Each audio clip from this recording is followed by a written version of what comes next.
Before we get into today's episode, I want to give a shout out to our sponsor, PrizePicks. We have now partnered up the LADE Show and PrizePicks. PrizePicks is the best and easiest way to play daily fantasy. And what makes PrizePicks different is you're placing entries on players, not teams, scoring more or less than their stat prediction. And another great thing about PrizePicks is it's available in California, Texas, Florida, and many other U.S. states. All first-time users can use my promo code LADE, that's LADE. When you sign up, it'll give you 100% of what you deposit. So let's say you deposit $100, they'll instantly deposit match that and give you another $100 to make entries with. And like I said, I've been using PrizePicks personally for years. It's the most easy, quick way to make entries on sports. Good luck. Use my code LADE. Let's get back into the episode. Lakers in 6. Happy 2023, Lamar. It is 2023. Happy New Year, bro. Congrats, first of all, on Sex, Drugs, and Kardashians coming out. Oh. That was fire. Watch it with my family. Thanks, bro. That was random. I wasn't expecting that on the Lake Show. Me and my family your got family, emotional, so thanks. Did you get emotional? We're Lamar fans. Oh, thank you, bro. Appreciate Grew up that. watching you. Appreciate that. Lakers. 4-1 in the last 5 games. 465 points. What is that? You want to talk about LeBron? I always want to talk about LeBron. God James. So if you didn't know, he's referring to how many points LeBron needs to pass Kareem in points. Yes. So making this season necessary for the Lakers and always got me in a good mood, even though we might not. The playoffs are right now. Do we make the playoffs if the playoffs started right now? No, but we are actually 1 game out of the play-in and 3 games out of the 5th seed. We're like 3 games out of the 5th game. Bro, that's the thing. That's how tight the West is. So bunched up. We're like the first. Clap it up for the West right now for being that competitive. Extremely competitive. Yeah. But that's what I was posting last night. Like we win 4 to 5. Yeah. And all of a sudden we're 1 game out of the 10th seed, which I'm not celebrating, but we are 1 game out of the 10th seed and 3 out of the 5th seed. But I like the way we're playing right now. So explain. Which is even better. Well, everyone's getting involved defensively and offensively, and right now the basket seems like it's this big for God James as he's cruising to this back-to-back 40-point games. To this incredible feat that he's about to capture. I'm hyped. I'm excited. Like I'm family. But how do you think that's possible? Like a 38-year-old, like no 38-year-old man is supposed to dominate like that. Well, obviously he has to be in shape. Think he's on steroids? No. My gosh, no. Obviously he works out. He got the workout machine. What's the workout machine that he has? I think tonal. Huh? Tonal? Yeah, I thought it was a porno the way it started, but the way the commercial started. But he got the workout machine and all that. He's in shape. Yeah. If you got that, So what do you think about last night? Because we were missing our top 3 scorers: Lonnie, LeBron, and AD. I was impressed by last night. You said you were supposed to go, but I was supposed to go, and then when I seen that LeBron and AD, of course, wasn't playing, I was like, okay, I missed it. But I'm mad at myself I didn't go. It was a great game. It was a great game. Everyone played together. Russell Westbrook, Dennis Schroeder carried us. Dennis, I need that every game, Dennis. You're supposed to be doing that every game because you had a great summer, Dennis Schroeder. So you got himself a contract. So I'm expecting that, like every game. Come with it. Follow what you did this summer. Had an amazing summer, and we're going to need Dennis Schroeder. We need it for sure. Played confident, like he was in charge. Chest was sticking out. Yeah. Doing everything. Hitting clutch free throws. Taking charges, but his change of speed is tough. It's impressive. That's his move. Like he'll look because he's not quick. Yeah, going this way and then boom, cross over next way to the hole. I'm a Dennis Schroeder fan now. We got to have him on. What's the importance of winning games on the road? Because momentum and you're not in front of your home crowd, and especially coming off of a road trip, a 5-game road trip, and winning that last one, coming back. Well, confidence. And it shows that your team is tough when they're not being cheered for, you know what I'm saying? And when the crowd is against you. And, like in the old Sacramento, we used to have cold showers. Really? You know what I'm saying? Yeah. Wait. Like for the opposing locker, you guys didn't have warm showers? Sometimes. It should be cold. Just the setting is different. The rims are different. Everything is going against you.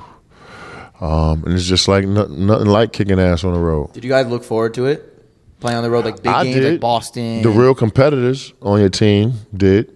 You know what I'm saying? You're in a hotel. You're on a bus. Everything is with your family. Yeah, everything is different. The way you eat before the game, of course, is different. And shit, that's what just the toughness is just what's gonna bring you out, or when gonna have you, hide your tail. Right. Would you say there was less pressure playing on the road? The fans, like especially LA. I think sometimes for fans that are probably like playing in Philly and playing in New York, right? Where you're playing against, we have crowds that really understand the game, understand what's a good pass and what's a bad pass, what's a good shot and what's a bad shot. I will understand on the road, you probably feel like some kind of mental relief. Right. You know what I mean? Some kind of subconscious mental relief. But I used to love playing on the road, honestly, because if you could make a on a road, if you can make a move and get yeah, then that's when you're kicking ass. Yeah.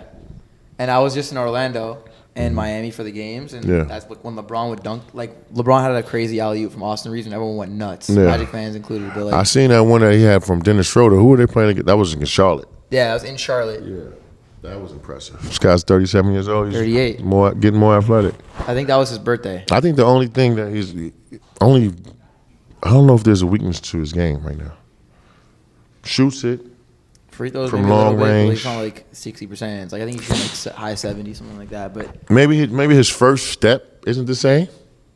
Guard James. But he's still getting around everyone. You know what I mean? Yeah. Still defends, still rebounds, controls the game.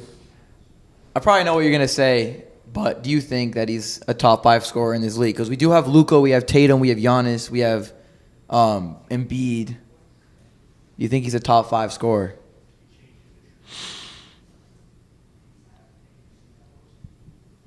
Yeah, I would say. I agree.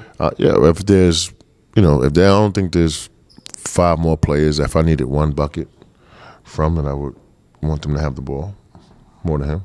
He makes it look so easy. Well, he's so strong and he's so much bigger, and quick.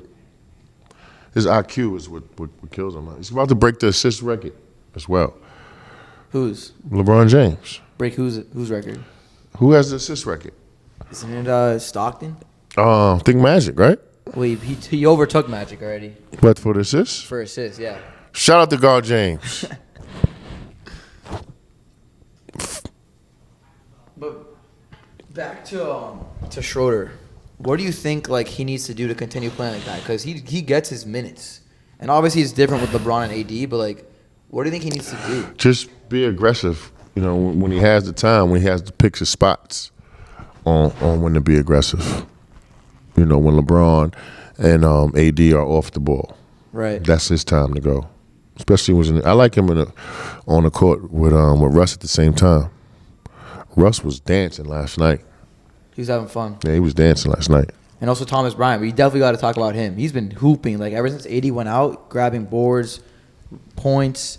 Well, yeah. If you play 2K, you understand how important Thomas Bryant is. Gives a size, a quickness. I wanted to get your perspective as a big man. Block what shots. Do you think about him? But he's important because he's somebody that you don't have to run plays for. Right. And he still might end up with 18, 14 points. He does. He has been. You know what I mean? Put him in a dunk spot, have him sit there. Do you think he should start when AD's back or keep AD at the 5? I don't know. It depends on what they work out. What's AD? What's his injury? I don't even know what he had an injury. It was a stress something, a bone spur in his foot, and he avoided surgery, but he should be out at least a couple more weeks. Speaking of the injuries, I wanted to get your thoughts on load management because you played in an era where that wasn't a thing. No. And now I don't understand it. I mean, if you really want to, win a championship, you're gonna need 9 or 10 guys chipping in. I don't really understand it because you ask your best player to give him time off, but then you ask your player number 9, number 10 on your roster to not shoot the ball as much and not get as much accolades, but give it all they got. I'm on the same page as you. You know, she's kind of asinine, but it's a different NBA. You know, what worked for me might not work for you. What would you say to people that, like, for example, Kawhi, who say, I don't care about the regular season, like, get me the playoffs and I'll do my thing? That's cocky. You know what I mean? And I hope you can stand by it. And just remember that everybody's going to be a little bit more, you know, you don't have the microscope on you. But I'll roll with it. You're going to have to deliver though. But your team is going to have to get there, and they're going to need your help to at least get there. So, like, let's take the Clippers, for example. They're going to make the playoffs. Yeah. And they've been missing Kawhi and Paul George. They're my favorite to come out the West right now. Really? I mean, I want the Lakers to do it. Obviously. Over the Nuggets? Suns? I mean, because scratch that, not the Suns. Because of the claw factor. Right, but this is our point. Like, do you think it matters if he doesn't play in the regular season and load manages and rests the entire season? Do you think he'll just be able to, boom, I'm back in the playoffs, I'm going to go 100% now? I don't know. You know what I mean? He'll have LeBron, he'll have to prove that one to everybody. But that's hard to do. We'll see. Yeah. Talk a little trades. Obviously, we got to talk about Russ. He's been playing really well. When is the trade deadline? He's been thriving. I think it's in about 6 weeks, like mid-February. But he's always going to be the center of trade talks. And we have names like Zach LaVine, Bogdanovich. What do you think? Like, at this point, I know we've talked about it so many times, but, like, obviously our opinions and thoughts change week to week. Yeah. It's like, what are you thinking? Like, the Lakers, they've won 4 out of 5. Do you think they should pull a trigger on a trade, like, for Russ to get, like, either LaVine or Buddy Hield, Miles Turner? Like, people want to hear that. But what kind of year is Zach LaVine having? He's not having a great year. The Bulls are really struggling, and that's why people are talking about the Bulls, like, or DeRozan and Vucevic. Yeah, they're not playing well. They have a losing record.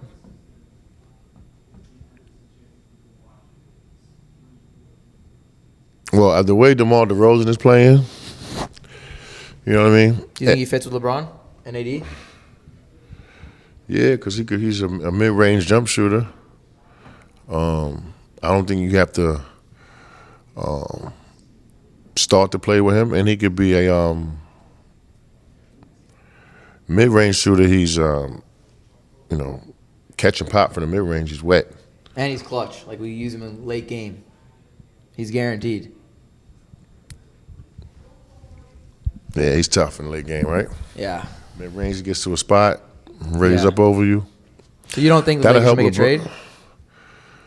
Let's say, like, picks. At this point, I don't think much has changed. Like, we're still 10th, 11th seed. 12th, 13th seed, and looming in and out of the play-in. I don't know. I personally think that they should make a trade. Like, the Lakers? One common misconception that everyone has is that the Lakers, if they trade those last 2 picks, they have no more picks. That's not the truth. Those are the last 2 picks we can trade. We still have first-round picks and pick swaps with the Pelicans. Like, we'll have draft picks. Yeah. But we just can't trade them. But, I mean, I think they should do it. Like, make those trades, like, worst-case scenario, like, once LeBron retires, like, you can get those picks back, trade a star, and rebuild. Like, right now, we got to win. I still firmly believe LeBron can be the best player on a championship team. I think you can agree on that as well. Well, when the Lakers win the championship this year, he will be. So we'll see. If AD is back by January 20th, can this Lakers team escape the play-in and actually make a playoff spot? Well, the play-in is top 10, right? It's 7, 8, 9, 10. So if you get 6, you're locked. And so they are, where they're at now, 12? Right now they're 12, but like I said, they're 1 game out of the 10. So if AD, and they're 1 game out of the 10. 1 game out of 10, 3 games out of 5. AD. Without AD. So if he comes back before January 20th, and right now it's the 5th. Yeah, if he comes back before January 20th, we'll escape the playing game. Probably falling like around 9 or 8, I'm thinking. And this is what everyone's saying. Like, if you don't want to see the Lakers in a 7-game series with a healthy LeBron and AD, which is not a given. Hell no. Even with this roster they have right now, you don't want to see him. What do you mean this roster right now? Without AD? No, with LeBron, AD, and Russ, and the current roster. Yeah. You don't want to see them. Like, we've already beaten the top team. We've beaten the Nuggets, number 1 in the West. We've beaten the Pelicans. All we got to do is take care of the ball. We turn the ball over a lot. The shooting's not as bad anymore, but you know what I mean? we got to take care of the ball. And free throws. Can't beat teams if you Waffle House of basketball. You know what I'm saying? And what did you say about Phil? You said that, if the Lakers are missing all these free throws, he would make the next practice like all about. Yeah, maybe we probably just come in and probably running. just shoot free throws the whole effing practice. Because we're missing a lot of free throws too, which have cost us games. But I mean, it's exciting right now. Like we're playing solid. We've had some good wins. We got the Hawks tomorrow, and AD should be coming back soon. LeBron's playing Hawks tomorrow crazy. at home. Hawks tomorrow at home. We just beat them in Atlanta. But yeah, we just gotta keep stringing these wins along. Like we don't really care about where exactly we are. We're technically a 12 seed. What you gotta do is worry about how you playing. Just win. That's it. Don't worry about seeding or anything like that. Just win. Game to game. One at a time. They start. They put themselves in this hole. Right. 0-5 start. 2-10. So the only thing you can do is to play out of it. Win. Winning cures all. I want to talk about the NBA real quick before we wrap it up. I know you saw Spider Donovan Mitchell drop 71 points. So his stat line was 71, 8, and 11. Accounted for 99 points. Like with assists. 71, 8, and 11. So he accounted for 99, which is the most since Wilt's 100. So let me ask you, is that performance more impressive than Luka's 60, 20, 10, which has never been done before? And then how does that stack up next to Kobe's 81? Well, Kobe's 81. Only thing that's better than Kobe's 81 was Wilt's 100. Remember, understand Kobe's 81. We were down 25 points. Yeah. You know what I mean? Luka had 60, 20, and 10. That was against the Knicks. Yep. That was a close game too. I'm pretty sure it went to overtime. Right? That was a close game too. So Missed that's the impressive. free throw and caught the rebound and tied it up. And Spiders had the same thing happen, right? Same thing. So those are both impressive, but I would take Kobe's over that because we were down. Right. 25. I mean, but them being overtime games, that's pretty impressive. Bro, Luka, they were down 9. They were down 9 with 45 seconds left. If you talk about the competitiveness, right? So that's what I'm gonna say. They were both Kobe-like. Because they were down. The spirit, just the competitiveness of both games. For those gonna be overtime games, tough games. Right. You're down. Right. At some point, they were Kobe-like. What do you say is more impressive out of those two, if you can? Because obviously they're great.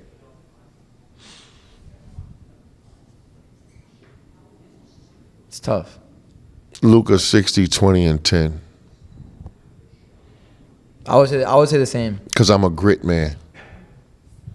Rebounding? Yeah, so for his 20 rebounds, let me know he was mixing it up. Right. Offensively and defensive rebounds. Fuck the ones that come from like the guard rebounds that you get at the free throw. Just from having a good sense of where the ball's going to come. Right. I'm pretty sure he was, how tall is Luka, 6'7"? 6'8"? 6'8". Pretty sure he was mixing up a little bit. Yeah. So I'm going to say the 60, 20, and 10. Can't go wrong. But, no, it's been fun. Luka's my second best player next to God James. Right now? Yeah. He can win MVP. But it's been exciting. And both conferences are very tight with, first to 8 seed is, matter of 4 or 5 games. So, there's a lot that can happen. God James. I want to finish it off with one question. I want you to think about it nice and long. Who is the most underrated player in the NBA? And really think about it. Underrated. Right now? Right now. And when you were playing, that no one really talked about, because that would be fun too. Well, when I was playing, Zach Randolph. I knew that was coming. Right now, I don't know. I'll probably have to get back to you. Next episode? Yeah, maybe next Start episode. Start off with the next episode? Yeah. All right. Have to go home and turn on the Apple TV and for a week and watch some players. Most underrated. Yep. All right. Save it for next time. That's a wrap. The LADE Show. We'll catch you on the next one.